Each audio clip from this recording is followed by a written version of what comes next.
Mr. Sharpe, are you ready?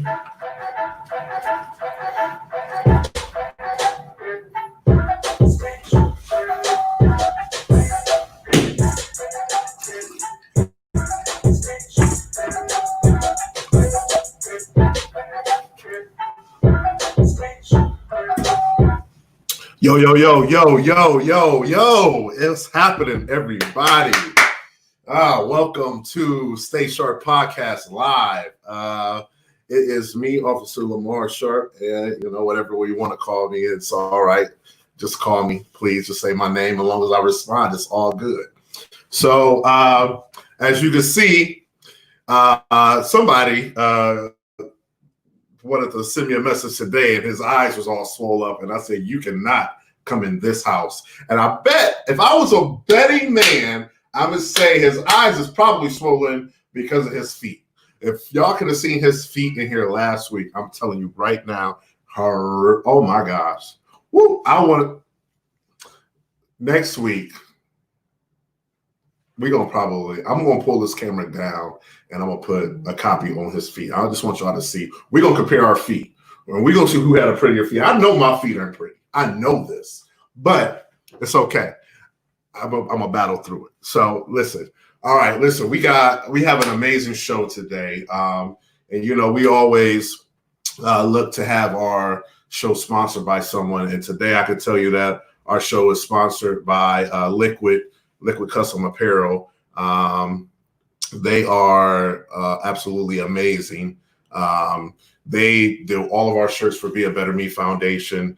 And I just can't say enough about them. And right now, I even noticed that they are doing hand sanitizers and they do masks as well. And from what I understand, I'm not sure. I didn't catch the end of it, but Mike DeWine said that possibly everybody has to wear a mask, which that is what it is. So if you need a mask, you need hand sanitizer, you need shirts, because the shirts that they make for Be a Better Me Foundation, they are amazing. So shop Liquid. Please go check them out, Liquid Custom Apparel, and check them out.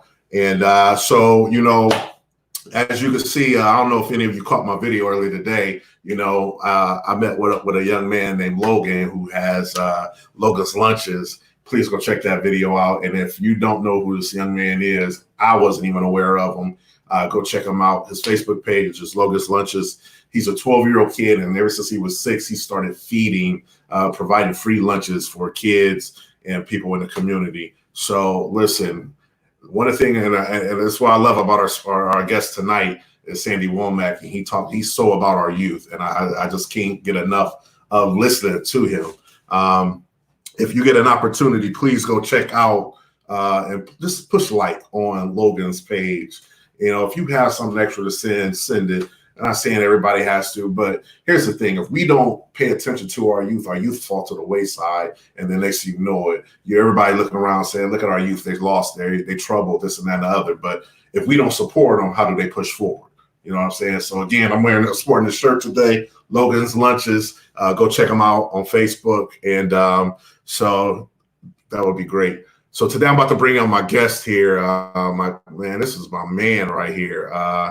We go way back, and don't call him Sandy. That's Dr. Womack. Okay, I love listening to this brother. He's come out and he's talked to my mentoring boys, and when you listen to him, you just feel so good because all he does is he's a positive energy. You can't get enough of him. So I'm gonna bring my man Sandy in onto the stream.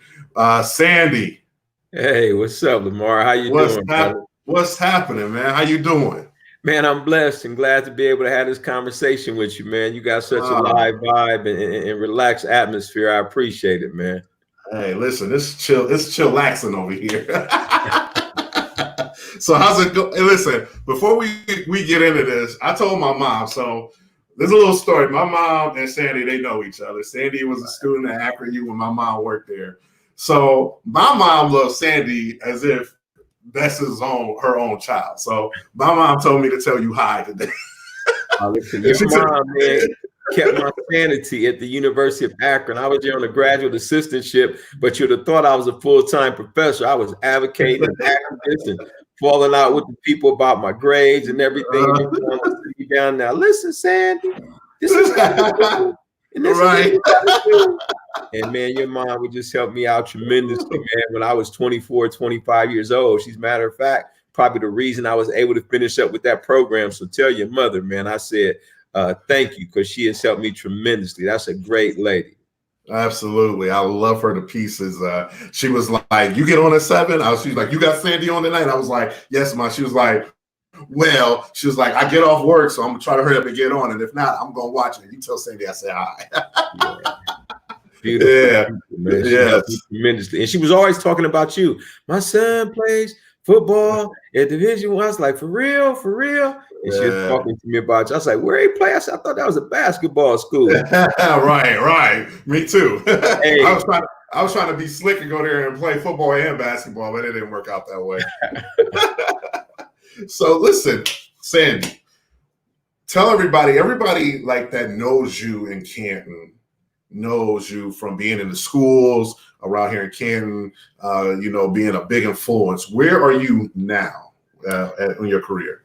So, right now, man, I am working in the Columbus City schools. I'm what's called an area superintendent. There are 109 schools in Columbus, and they broke it into 6 different regions. So I have what's called Region 3. I have about 19 schools, 3 high schools, a couple of middle schools, and about 15 elementary schools. Okay. And so I supervise an entire region of schools in Columbus, about 9,000 students. We, just like everybody else, are struggling with how to come back during COVID-19. But once I left Canton, man, I became a director of curriculum and instruction in the Cleveland high schools, interim CTE director, a director of principal leadership. And I found a chance to really do a lot of equity work. So I started working on equity, diversity, and inclusion, and trying to find a way to impact families and students by starting with a sense of self. So been blessed, man, since I left Canton. I can't complain about anything. Got the doctorate degree, wrote a couple books. Man, it's been good. So God been good to me, and wife has been great to me too. So that make a difference. There you go. So you say you wrote a couple of books. What's the name of your books that you've written? Okay. So one of the books I wrote in Canton was called "Even the Best of Plans Go Astray." It's almost like an autobiographical book about just growing up, man. My dad was a 3-time felon, 17 years in the penitentiary. I tried to follow his habits, thought that hustling might be the best way to make it. And then I found out, man, that knowledge is in your head. You can take it with you everywhere you go. You ain't even got to put it in a suitcase. You can't catch a case with that. And so it talks a lot about just growing up in Akron, and then the choices and decisions that I made based on those things. The latest one is it's called Creating Successful Urban Schools. And it's about how you can work in order to turn around the academic outcomes at schools that many kids or many people have just given up on. Like, this school is the majority of the parents are single parents who got incarcerated parents, or, it's 80-90% poverty. How do we make an impact with that? And just tell them the story that we had at Hartford, as well as my research on how principals have actually impacted and turned some of the most destitute buildings in the United States into some of the most highest performing schools in the United States. So it's called Creating Successful Urban Schools. Oh, wow. I need a copy of that book.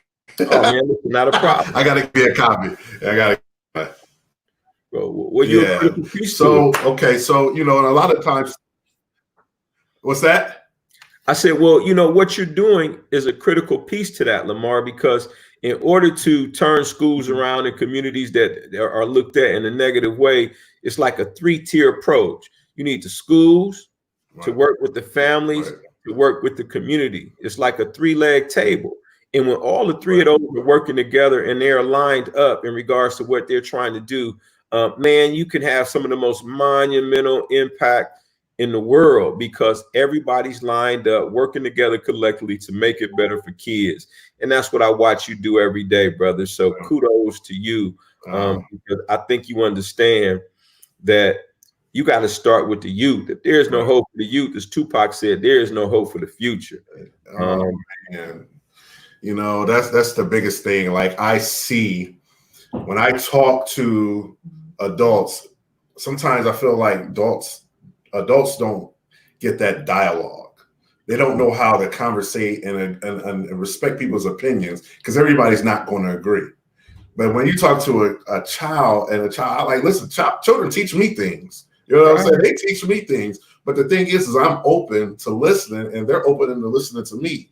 And it's so easy, and it's just amazing, because everybody thinks like, oh, you're just passing out candy and teddy bears and this and that and the other. But the thing is I'm actually taking the time and a moment to sit down on the curb, open up a bag of chips. And as you can tell, I've had quite a few chips.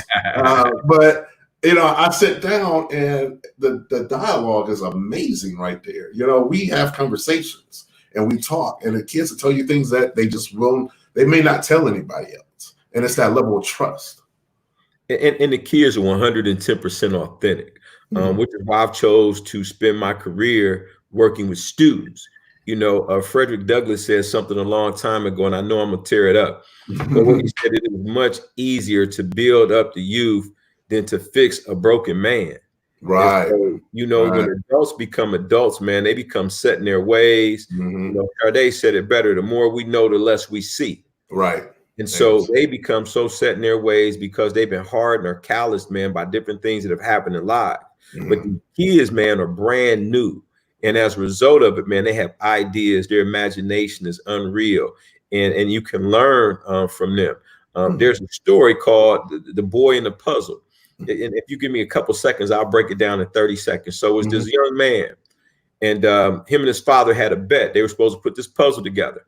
His father bet him $50 that he could put his puzzle together quicker than the young man could. It was a puzzle that was developed to look like the world.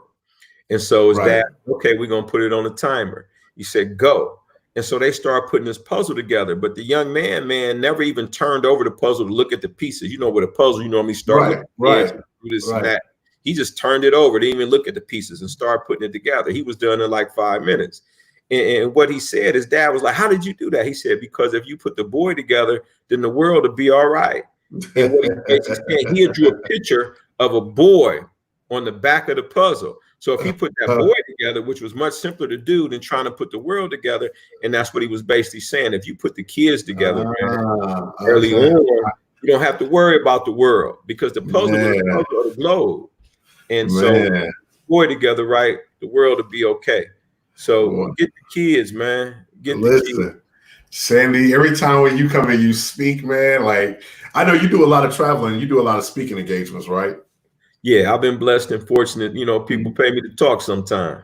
Yeah, I know, and I feel like they pay me, and I'm thinking, I'm like, man, and I'm looking like, I want to speak like Sandy, because I'm sitting like, I'm talking about when you came in and talked to our boys. I'm talking about our young men were sitting on the edge of their seats.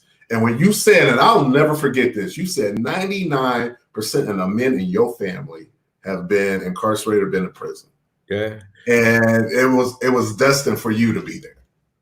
Well, you know what? That's true, man. My father did 17 years. My cousins, I won't mention their names, but they got nicknames. I'll say LT. My cousin who passed away, may he rest in peace. Another one of my family members, my other cousin. I have a family picture, man, where we are all at a family reunion at my aunt's house. And everybody in that picture, man, has done some time in the penitentiary. Now, I've had to sit down at the county, excuse me, I didn't mean to, but it happened.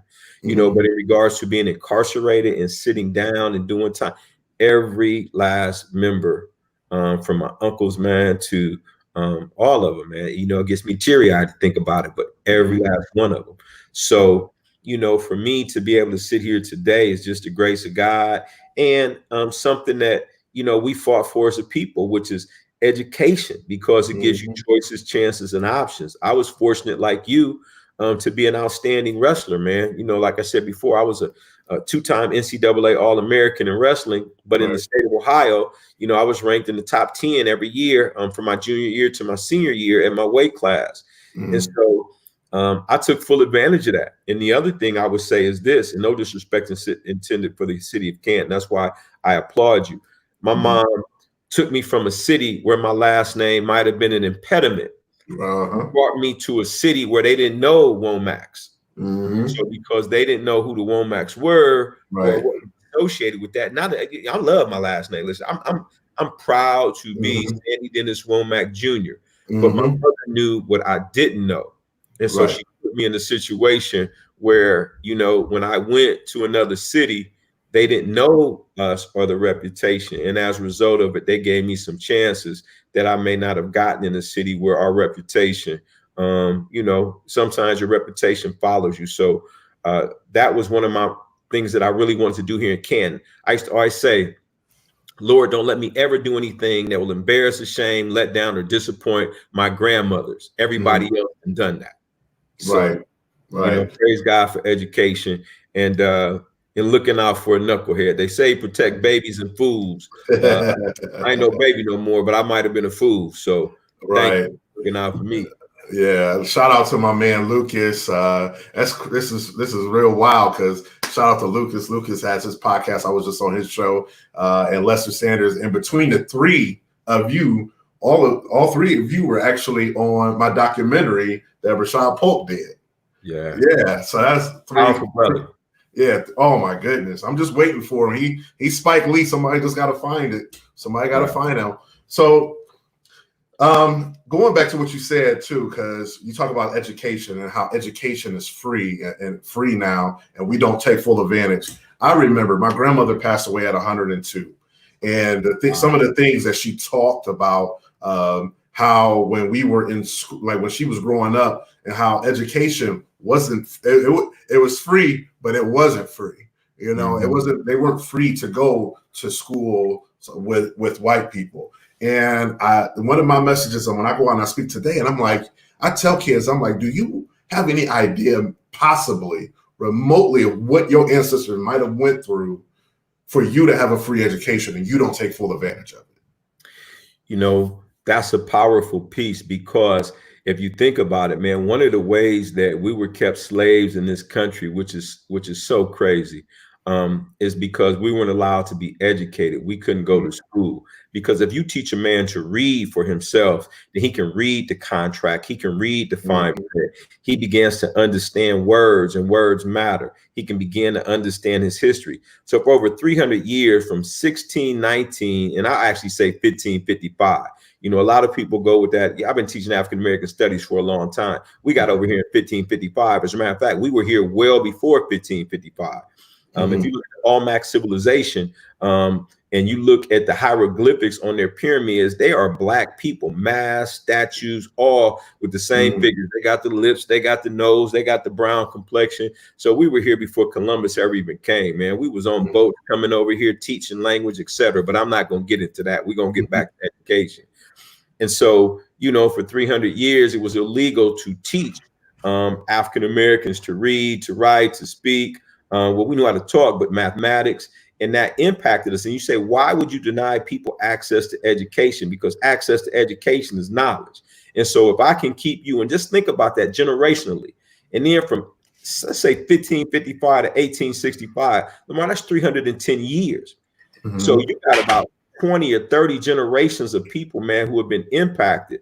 I mean, you and I are still living today. You got kids and grandkids. Man, I don't even think you're 50 years old. So think about that. That's 3 generations. Your kids and your grandkids are 3 generations. Imagine what happens over the course of 300 years, and how many generations of 90% of the Black population that was in the South, because that's where we were at. We know Crispus Attucks started the American Revolution, which helped this country to become what it is. But 90% of the Black population was in the South, and they were unable to become educated. It was against the law.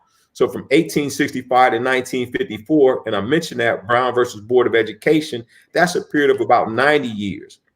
And they say separate is inherently unequal. So if you think about it, African Americans either been denied access to education, or we're getting a second class education for over 400 years, man. Wow. Years. So when we think about the contributions and the things that we have been able to do, I'm like, don't talk to me anymore about an achievement gap. Talk to me about an access gap. You knew we had access to education, but unfortunately, our kids don't associate education with economic mobility. And that's something that we as educators have to make sure that we do. Education is economic development. And it's not just going to college. Lamar, it could become a plumber. It could become an HVAC. It could become a police officer. It could be becoming a cosmetologist, a barber. All of that requires something beyond a high school diploma. Right. So education I'm becoming like you becoming educated on this podcast. You educating yourself, man. Right. Absolutely. I'm educating how to do things on a virtual platform. I'm educating myself every day. But we cannot look to education as a negative piece. We need to look at it as a positive piece. But unfortunately, we don't see ourselves in the curriculum, and therefore we become immediately turned off. Absolutely. You know, one of the biggest things that, like, just even with our mentoring group, we tell our young men, because the perception for our youth today is if they do not go to college, they are deemed as failures. Wow. And this is so across the board for so many youth. Like, they just like, well, if I don't go, I'm a failure. So, and then they get this I don't care attitude. Yeah. And it's I don't care attitude. And so what we do is we try to teach them, like, guess what? College may not be for you. Yeah. College isn't for everybody.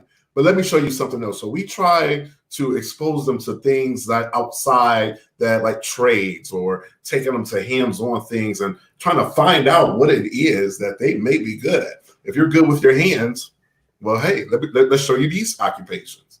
And I feel like that's not happening a lot in schools, because I think for the most part, schools are constantly pushing, and not every school, but a lot of schools are pushing, you need to go to school, you need to go to college. And then on top of that, when you already know that they're not ready for college, what happens, and especially in the Black communities, what happens is by the time they go to college for 1, 2, 3 years or 4 years, and they're not where they want to be, now they have all this massive debt sitting on top of them.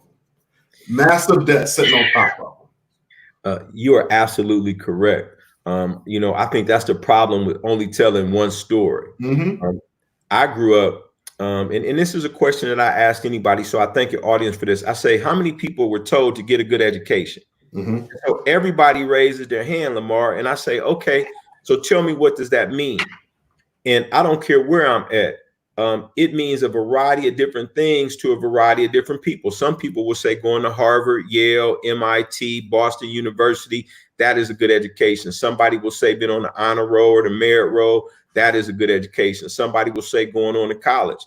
Somebody else may say just graduating from high school because they're the first person in their high school to graduate. But I say it's not what is a good education. Tell me, why were you told to get a good education? And when people tell me why, it normally comes down to this: economic opportunity.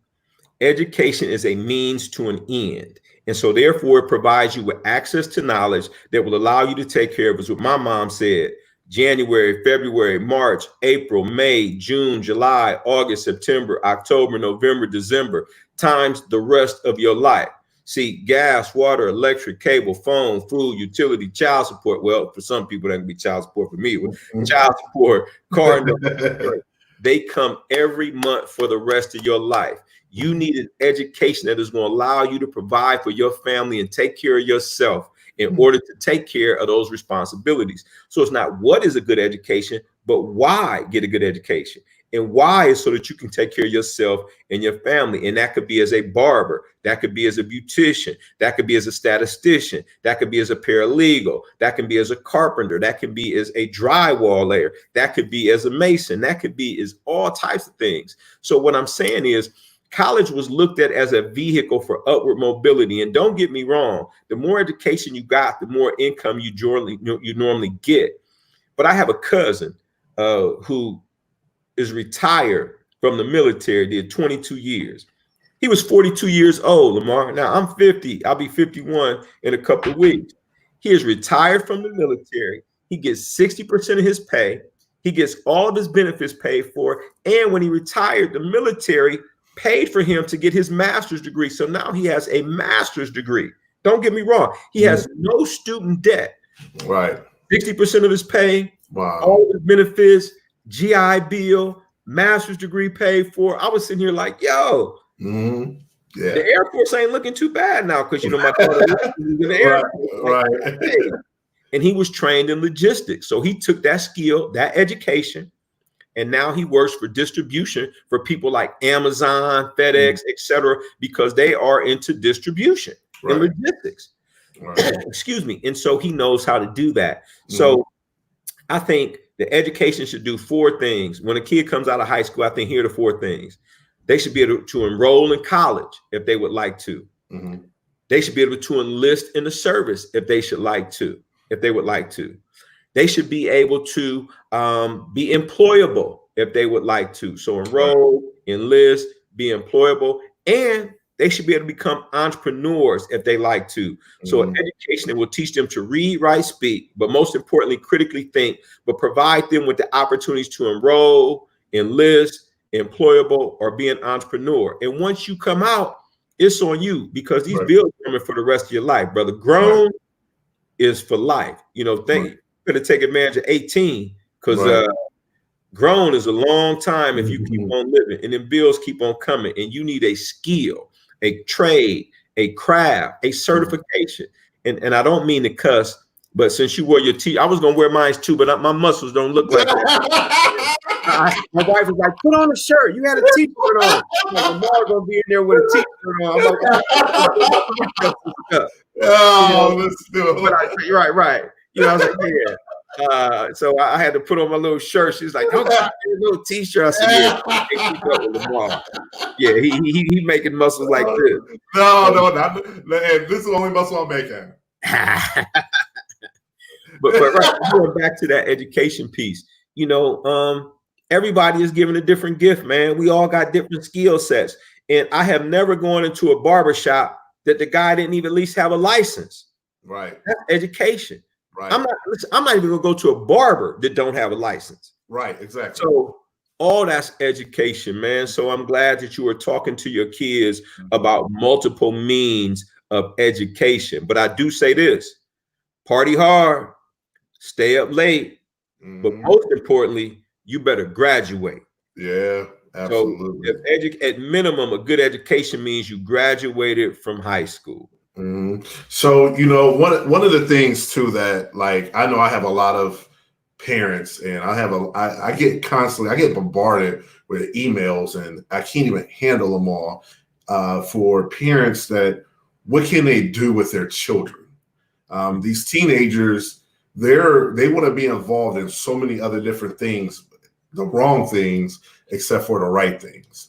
What do you say to parents that are listening right now to maybe help them out through your experience, saying, hey, listen, these are some of the things that you should be doing with your children? You know, because one of the things that I say, and I told every time when I get parents that come in our mentoring building, I got me and my VP, James Fye and Brian Herbert, we sit here and we going, listen, we talk to our kids about reflection. What are you reflecting on? You know, and little things like, how many times this week have you told anybody in your family that you love them? They get this every Monday, and they got to turn it back in on Monday. And then we encourage our parents when they come in for orientation. We say, hey, listen, guess what? If your child is important, because regardless of what we do in here, when they walk out of that door, what are you doing? Yeah. And now, regardless of what you did before, if you won't change, you got to change now. We tell our parents, hey, listen, make a day out of the week.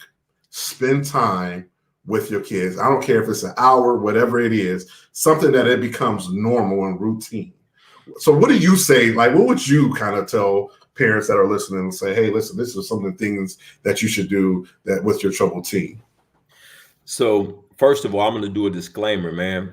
I got 3 daughters. I've never been a perfect parent, brother. Right. Me, out here, brother. You know, I know you got girls, you got sons too. And what's amazing is sometimes you can reach other people's kids when you can't even reach your own. And because I have been able to, absolutely. You know, I mean, it's not your message, man. It's your actions. And so what I can say is this, you know, because sometimes you don't know what your kids are going to do. You can provide them with a roof over their heads, man, provide them with the best access and resources. You know, this is biblical. How do I put this? You know, we've been reading about raising kids since Adam and Eve. And, you know, they had 2 sons, Cain and Abel. Eventually, they had another son named Seth, if you read your Bible, and some other kids after that, too. But, you know, Cain killed his brother Abel. So, you know, you can do everything you possibly think is right by showing them examples and taking them to church and providing them with, you know how to say please, thank you, and yes, sir, and yes, ma'am. I think what you have to do is stay consistent in your convictions to say, I want it to be better for my kids. My grandmother taught me that please, thank you, yes, sir, yes, ma'am, excuse me, and I apologize will open up more doors for you than any amount of education you got, Sandy, because that is respect. And that's the way we were raised. My grandmother and them told me that every time you see somebody, lady, you open up the door. They taught me manners, man. They taught me things that are universal. I can go anywhere in the world with that. And so when you ask me that question, the first thing I do is I reflect on my personal situation, and with girls, it's hard, man, because it's not like raising boys. I could tell a boy if somebody say something, man, you better go out there and jump on him. Don't you let nobody talk about your sisters. Man, listen, you're a woman, you give a brick, stick, a rock, or something. But I got girls, man. Right. With them, and they're healthy. So the advice that I'm giving comes with that disclaimer. First of all, I am not a perfect parent. I have made more mistakes than I would like to even think about. And so I think I made a bigger impact on other people's children than sometimes I have on my own. But what I began to realize from my mother is this: if your kids keep on living, man, and like they told me, just keep on living. Life is going to teach you everything I'm trying to tell you. If you keep on living, keep telling your kids the truth. That's right. You're going to have bills to pay the rest of your life. Please, thank you, yes, sir, yes, ma'am, excuse me, and I apologize are the right things to say. If you say it, then do it. Keep your word. Right. If you tell somebody you're going to do something, keep your word. Listen, education is the best hustle out here. It's in your head. You take it with you everywhere you go. These are truths. So I believe at 50, what I didn't know at 34, 35, and 29 when I started having kids is James Baldwin once said it, and I'm going to give him all the praise and credit for it. And I'm also going to go biblical on it, but I'm not a preacher, man. I'm a teacher. I'll leave that up to Lester and some of the other guys because they are actually ministers. James Baldwin once said that, there's yet to be a generation that listened to their parents. There's failed to be a generation that did not emulate them. Kids become a product of what they see. And so what you show them is more important than anything that you tell them. So what I try to show my kids is that I love your mother. So I kissed on her, I hug on her, we go on vacation. I try to do different things so they can see that love. What I do is try to show them, let's take your kids on vacation, because I was never able to go on vacation. Shoot, we would go from Canton to Akron. That was my vacation. You too, huh? Yeah. Womack out. Right. And that's where Darrell and Tori and my cousins is at. So that was vacation to us, but they're going to look at what you show them, man, not what you tell them. So you got to think about what you're showing them. And then if you show them everything that you can possibly show them in regards to a good education, being respectful, being mannerable. Here's the other thing I would say: a work ethic. So they know that, the only place success comes before work is the dictionary. You got to put in your work. I had a paper route when I was 11 years old, man. I've been working since I was 11. I'll be glad when I could just, take a step back. And I think if you just show them, but start off with some basics. Teach your kids to say please and thank you and yes, sir, and yes, ma'am, and excuse me. Let them know that you got to get up and go to work every day. This ain't no option. You can't just lay around here. And try to show them, man, because ain't no perfect parents. Like we say, Jacob had 12 sons and 4 of them put their other brother, Joseph into a well, and they took him off to Egypt. You know what I'm saying? And Cain and killed his brother Abel. This has been going on since Isaac had, Abraham had Isaac and Ishmael. So, I mean, this is biblical, brother. It ain't no perfect way to do this. So, and I'm just to piggyback off of you, I wasn't a perfect parent. I don't, you know what I'm saying? And I talk to my kids, and do I feel like I'm a better parent today than I was when I was in my 20s? Absolutely. Absolutely. So for parents that are going out there and they're struggling with their kids, understand, like, guess what? You're not the only one. Okay. You're not the only one, but you have to somewhere along the line make these changes and say, okay, this is what we're going to do. And you got to, and listen, some parents want it to happen overnight, and it doesn't happen that way. No, it just doesn't happen that way. You have to be, like you said, you have to be consistent, and you got to be get ready to roll your sleeves up and get dirty. Right. Because there's so many other influences out here that are fighting for your kid's attention, and you think that parenting is sending your kid in another room and they playing video games or watching the iPad for hours and hours because they're quiet and they're not bothering you. You think that's parenting. And what's happening is your kids are learning so many other things outside of it when you could take that time right there. And I know life is busy. I know life is busy. Life is so busy for me, but sometimes I tell the world, no, wait, because I got to do something with my family. Yeah, and you are absolutely 110% correct. Spend some time with your kids. As I think about it, going back to what you just said, and I'm glad you gave me a second to pause and think about my response to that. You know, the guy who made the biggest impact in my life was not my father. My father gave me his name. He bought me some weights, some wrestling shoes, got me into college, man. Maybe that's all he was supposed to do, and he gave me his name. But the guy who made the largest impact to me on a father figure was a guy named Bill Limley. We called him Bimbo. Bimbo came to my wrestling matches. He came to my football games. He was at the Honor Roll Mayor Row Assembly. And he didn't give me a whole bunch of anything other than where I come my Womackisms. He would say stuff to me because, first of all, he was there. He showed up. Right. He showed up. Right. If I had a wrestling match, I could look up in the stands. Wow. There go Pop. You know, if I had a football game and I ain't getting into the third quarter because I wasn't no star football player. Right. And I wasn't hitting hard enough. Get this. If I ain't getting into the third quarter, guess what? In the third quarter, he was sitting there watching me, waiting for me to get in the game and applaud me for whatever effort I made. He was there. And just being there, man, being there, I would say is probably 70 to 80% of it. Now, it's not perfect, but just showing up. And we got a lot of kids in our community. And I hate to touch on this, but you know, when I say, who is your dad? I've been a principal for a long time, man. They're like, I know what you're about to say. I don't know. Right. Not that, like I said, I knew Sandy was in Mansfield, Lima, Lorraine Correctional Institute, Belmont. I knew where my dad was at. Shoot, I had his name. He was on the birth certificate. We have a lot of kids in our community, and not just in the Black community, in the white community too, because this is something that starts. They don't even know who their father is. It takes two to make them, man. It takes a minimum of two to raise them. And when you don't have that structure right there, that makes it very difficult. So that means grandpa got to step up, uncle got to show up, cousin got to show up, coach got to show up. Right. And because they don't know who the father is in some cases, man, and I know this may be controversial. I didn't know we were going to go here today, but it's just easier to tell the truth. That means there's a whole side of your family that you don't know.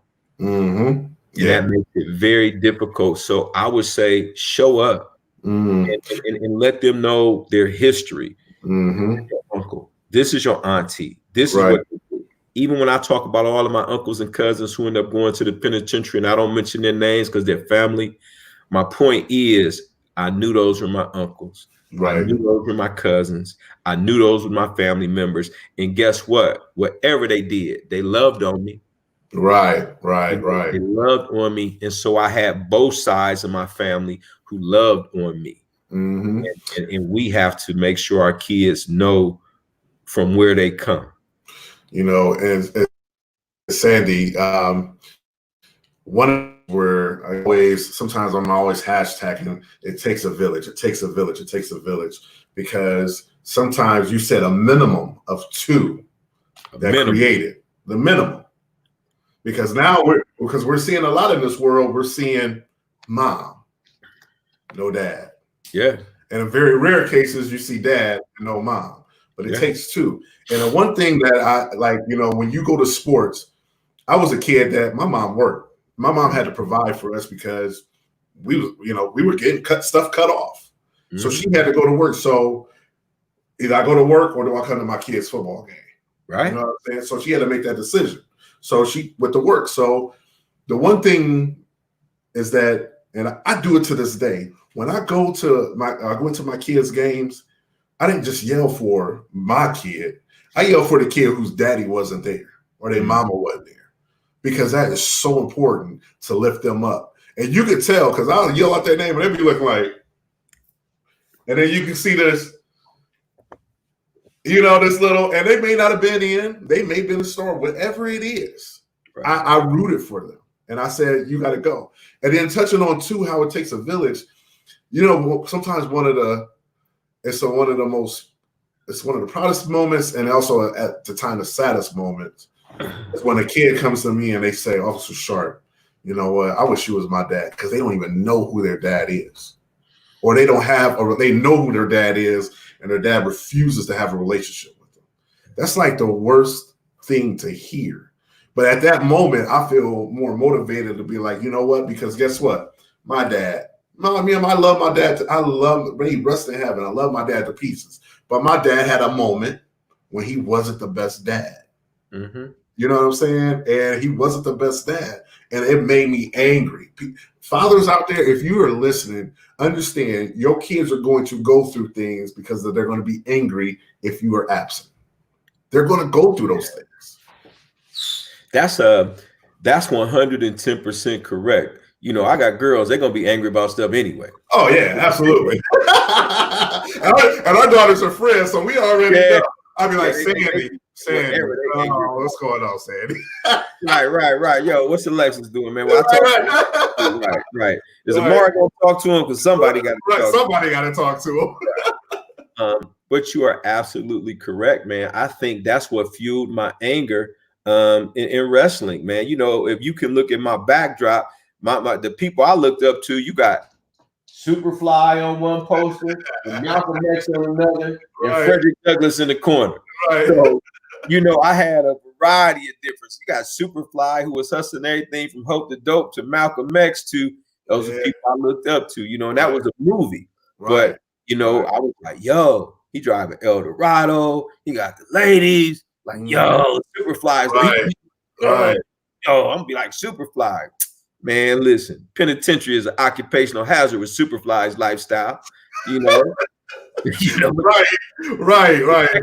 What you see. That was the first cat I saw that was the man. Right. So, yo, he the man.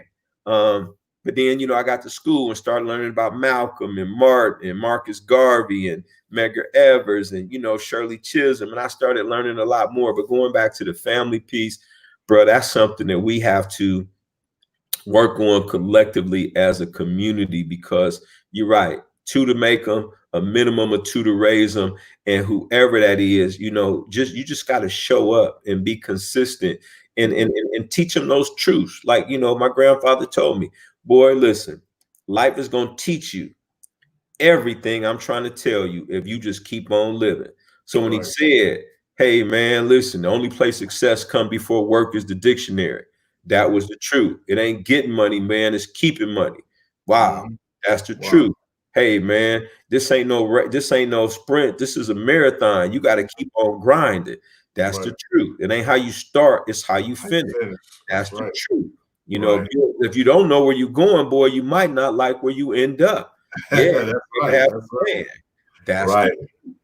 And those truths became relevant to me as I kept on living. So, I applaud you for what you do, man, because I used to hear that a lot too. And my daughters would get mad. Like, you ain't they dad, and why they feel like this and that? And like, yo, I'm just trying to be, somebody to them. They need somebody. Y'all got me every day, and y'all will go upstairs and get on y'all computer and close the door like I ain't even here. Exists. Right. I know we run out of time, but I wanted to ask you like one last thing. I know we got to kind of, what are some solutions for our communities moving forward? With the pandemic sitting here and kids going back to school and parents scared for their kids to go to school, and kids have to be homeschooled. What are some solutions and even just building our communities? What would be your suggestion as far as that? I'm asking a doctor. Okay, well, I have I can't write prescriptions though, brother. Right.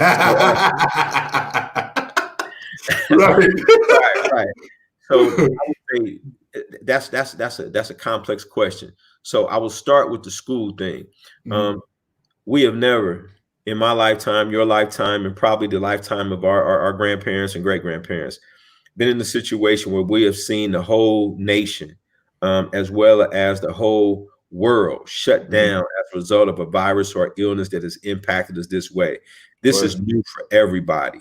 They talk about social distancing, wearing masks, hand sanitizers, washing your hands, keeping gatherings of no more than 10 people and everybody spaced out. And I believe that the medical professionals, the CDC, Anthony Fauci, and the one young lady that they got off of TV because Dr. Ackman was telling the truth, and they don't like to the truth.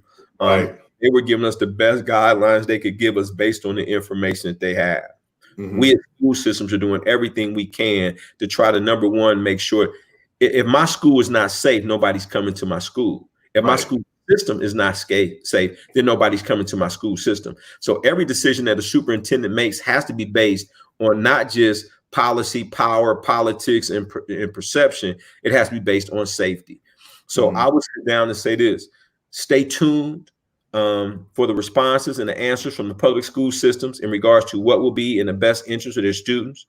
Make sure that you have options. If you feel uncomfortable sending your students back to school, then don't, because there will be virtual options for your students. It will be required because parents can't send their kids into situations that they feel unsafe. If in my mind, I'm worried about what may happen to my kids, the staff, and what comes back into my household, I can't send my kid to school safely. So, I'm saying that not as an area superintendent, I'm saying that as just a parent and an educator with a doctorate. You have to do what's going to be in the best interest of your student. And school systems will be required to multiple options because some parents are just not going to feel safe doing that. It may be blended, it may be online. And I'm hoping that somebody talks about providing paper and pencil packets because a lot of our kids don't have access. They don't have the internet. They will never see this video, not because they don't want to, and they want to see Officer Sharpe, who just gave them, the T-shirts, the ice. Because they don't have internet access. And that is a major problem with connectivity. So we as school systems have to begin to sit down and say, how can I do old school paper pencil packets that they can take home and work on during the week because they don't have internet? I don't care if I get it or not. What I would say for our community is about a 2 or 3 part. I think the first thing we would say, and this is based on my experiences as a principal, is that we must learn to read, write, speak, most importantly, critically think. Exposure changes expectations, but experiences change lives. We need to provide experiences for our kids so that they can see something outside of the neighborhoods that they grow up in. They need to have a positive sense of self. They need to know that we didn't come over here on no boats. We was already kings, queens, rulers. We had civilizations. We were speaking written language. We was dealing with money and commerce well before we got here. Quit with all that BS about slavery. Like that's where we started. Man, we started well before that. Get in your Bible if you want to. Ethiopia, Cush, Song of Solomon. We are all over it. Israel's brother was in Ethiopia, Hagar, Egyptian, excuse me. Yo, them people was black just like us. So with that situation being in place, we need to know who we are as a people. And it goes back to what you said as a family.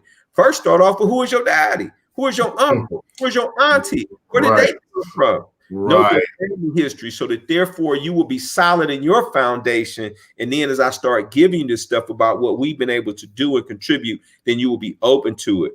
Make sure your kids understand and have a quality work ethic, and we have to come together collectively. We are some of the most divided people in the world, man. If we could come together collectively, brother, we could change the world. And that means economic empowerment, educational empowerment. That means turning to each other, not on each other. That means stop, tripping on all this TikTok and Facebook stuff. Man, listen, pick up a book and read sometimes. Sit down with your family. Like I said, I ain't perfect and I ain't got the solution. But education is economic development, and we have to start respecting that. Even though we don't see each other in the curriculum, man, there are books out here that you can get that you can learn who you are and where you come from. Because a people without knowledge of self is like a tree without roots. Yes, absolutely. When I found out the things that Black people have been doing in the world, and it taught me, it's almost like this. And I'll do this 30 seconds. If 2 kids get into a fight and one kid comes to the principal's office and tells the principal what happened and you suspend the other kid, would that be fair? They're gonna be like, nah, you ain't even listen to the other side of the story. You don't even know what happened. You just listen to your kid. And every day in America, every day, we forming opinions based on one side of the story. Mm-hmm. And kids know from first grade to second grade, Mr. Womack, if two kids got into a fight, one kid told you what happened and you suspended the other kid, they'll say that's not fair. Right. You didn't even listen to the other side of the story. The other side of the story, so that therefore you can form a factual opinion. Right. Absolutely. Knowledge, man. It's in your head. You ain't got to put it in no suitcase, man. Why you denied to us for so long? That's right. That's right. Well, listen, I told y'all Mr. Dr. Womack was coming on and it was going to be really, really good. I don't know if you believe me, but I told you it was going to be good. And, you know, and I just real quick, you know, I remember I had this moment in my life where I walked out when I graduated from school. It wasn't until after and this is Akron Public Schools. I walked out of school and it was so much of Black history I didn't know. I didn't even know. I thought Juneteenth was something some of the homeboys down at the local Rockies Mark made up. I didn't even know the history of it until after I walked across the stage in high school. That's design, brother. That's why it's called His Story.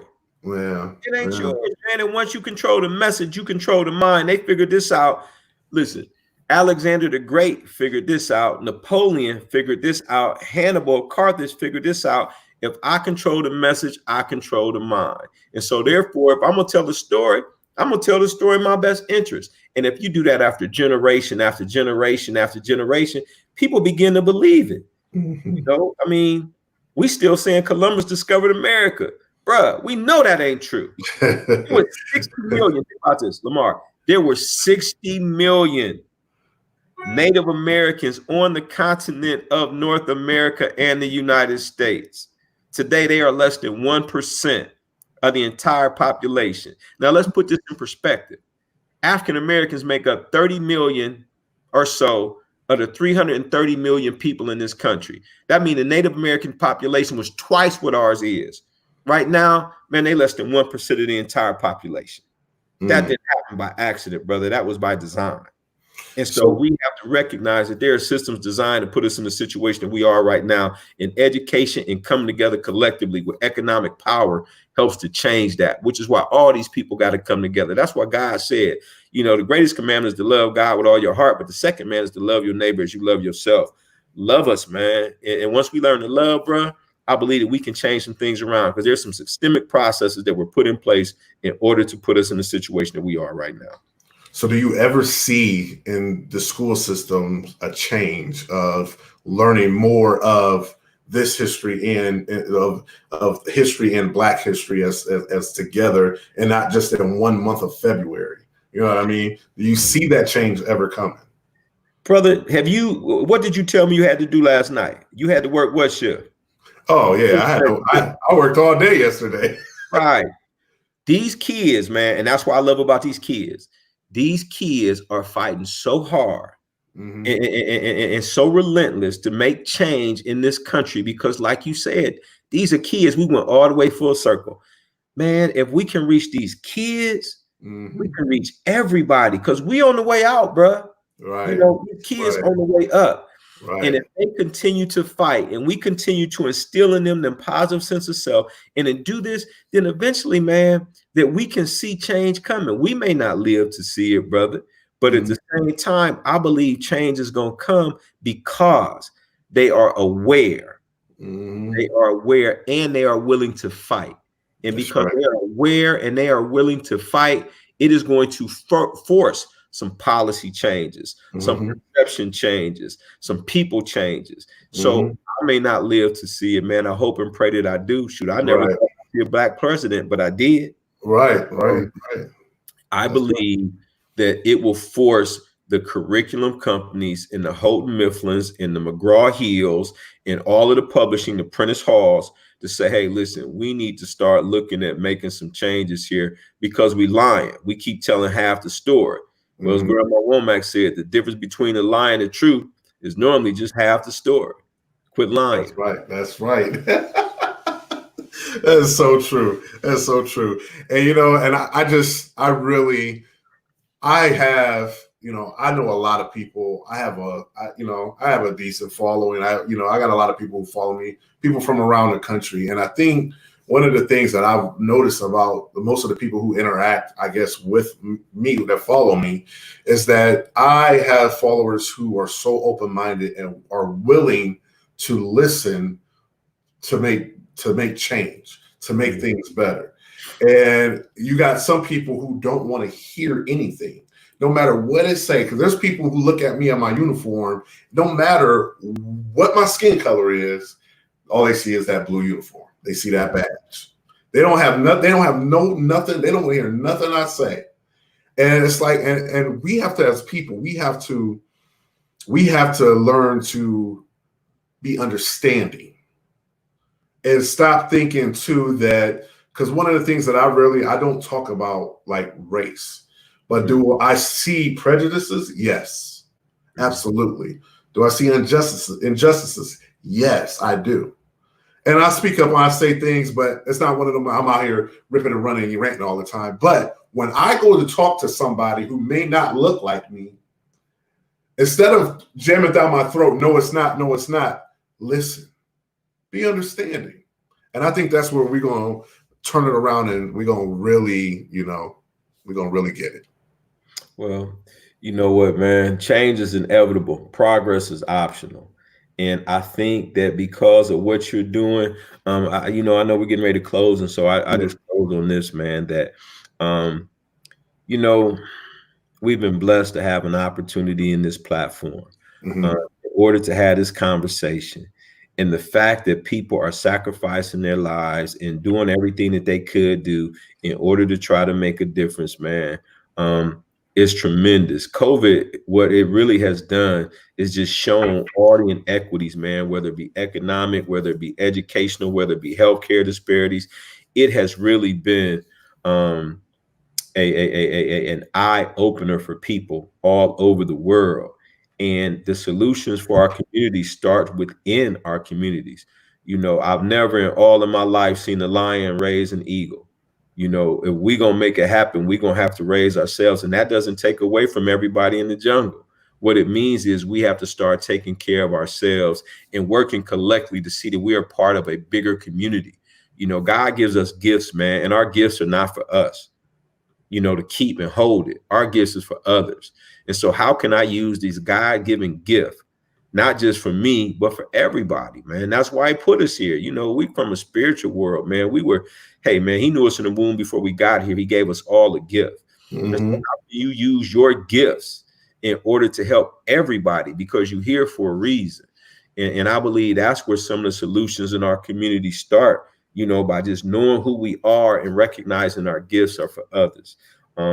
And that's what I've been trying to use my platform for my entire life, man, is to say, hey, whatever gifts he gives me, if it's the gift of speaking, the gift of wrestling, whatever it is, to use it, man, to help others. Because Ernest Trueblood said it real quickly.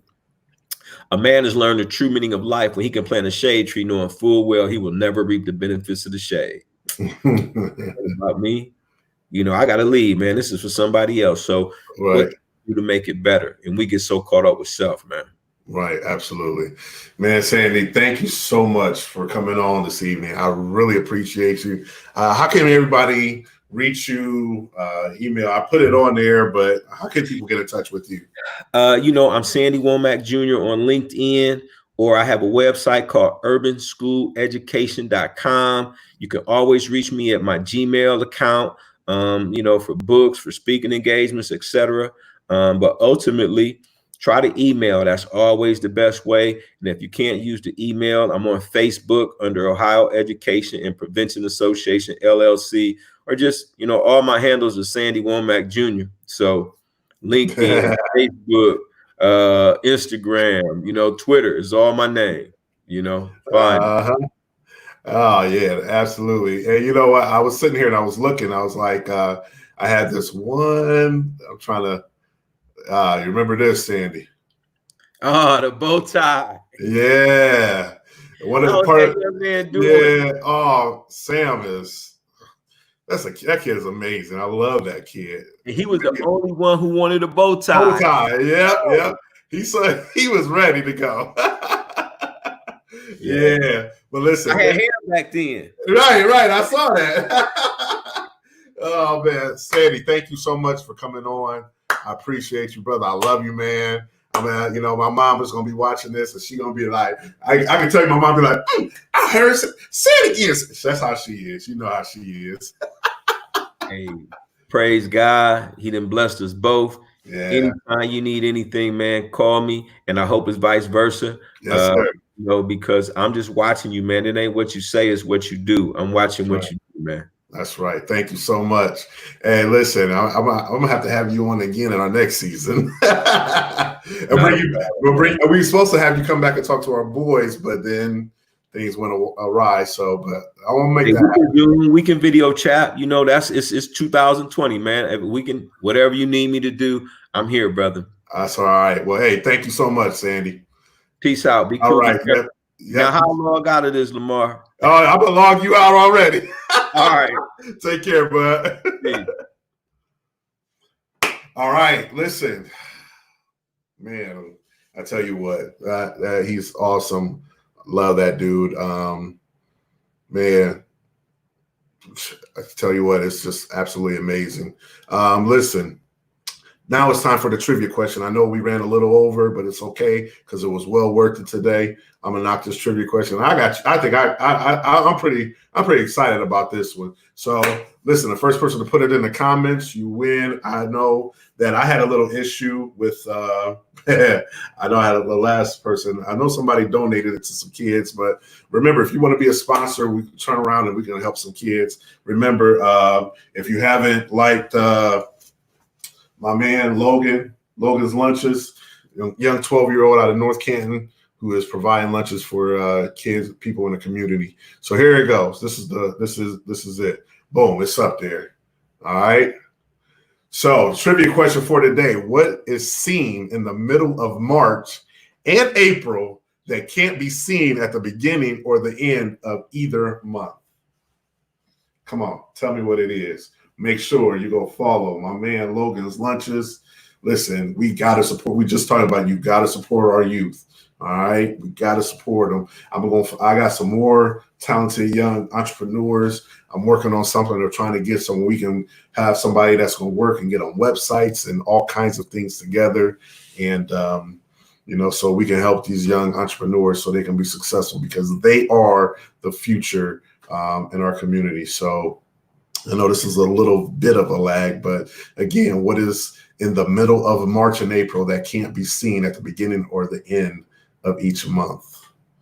I like to see who gets that. So again, if you want to sponsor, we put your GM Pope, you got it first. Boom, that's our winner right there. Wait, I'm sorry. I take that back. It started moving too quick. All right, please message me, inbox me your information, and I'll make sure that we get you out a nice little gift from the show. Listen, I know we went a little over. I want to thank everybody for tuning in. I do believe next week, it is mental health issues going on, and Mental Health Month. So I believe that I'm not gonna say no names yet, but I'm gonna go make sure and double check before we bring that on. Keep Derek in your prayers because his eyes look puffy, and I don't want nobody saying that I punched him in both eyes because Derek, if you watched our videos, Derek will say that I hit him in both of his eyes. That's why his eyes is puffy. I ain't trying to get in trouble. So please keep Derek lifted and hope his eyes get better. So when he do need to be poked in the eye, I could go ahead and do it. So tune in next week. Appreciate everybody. If you haven't liked or shared, or please do that. And also this is streaming on YouTube. Hey, everybody be safe, and I'll see you next week. Thank you.